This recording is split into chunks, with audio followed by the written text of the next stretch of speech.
গত ২৪ ঘণ্টায় হামের উপসর্গ নিয়ে রাজশাহী মেডিকেল কলেজ হাসপাতালে ৩ শিশুর মৃত্যু হয়েছে।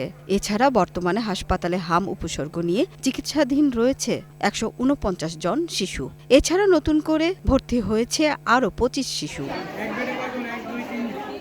রংপুর বিভাগে ক্রমেই বাড়ছে হামের সংক্রমণ। গত ২৪ ঘণ্টায় এই বিভাগে হামের উপসর্গ নিয়ে ভর্তি হয়েছে আরও ১২ জন।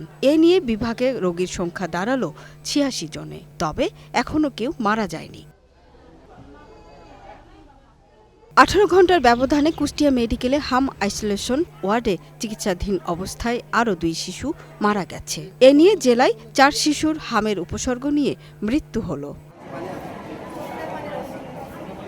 যতই সময় যাচ্ছে ততই নেত্রকোনায় বাড়ছে হাম আক্রান্ত রোগীর সংখ্যা। এ জেলায় হামের উপসর্গ নিয়ে নেত্রকোনা সদর হাসপাতাল সহ উপজেলা স্বাস্থ্য কমপ্লেক্সে এ পর্যন্ত ৭১ জন রোগী ভর্তি রয়েছে। হাসপাতালের আইসোলেশন ওয়ার্ডে ভর্তি রয়েছে ১৭ রোগী। ভর্তি রোগীদের মধ্যে ৪ জনের অবস্থা আশঙ্কাজনক। হামে আক্রান্তদের মধ্যে ৭০% ৯ মাস বয়সের মধ্যে আর ১৫ থেকে ২০% ২ বছর বয়সী। বাচ্চার জ্বর, সর্দি, কাশি আর অতিরিক্ত জ্বর, ১৬০ ডিগ্রি জ্বর ছিল।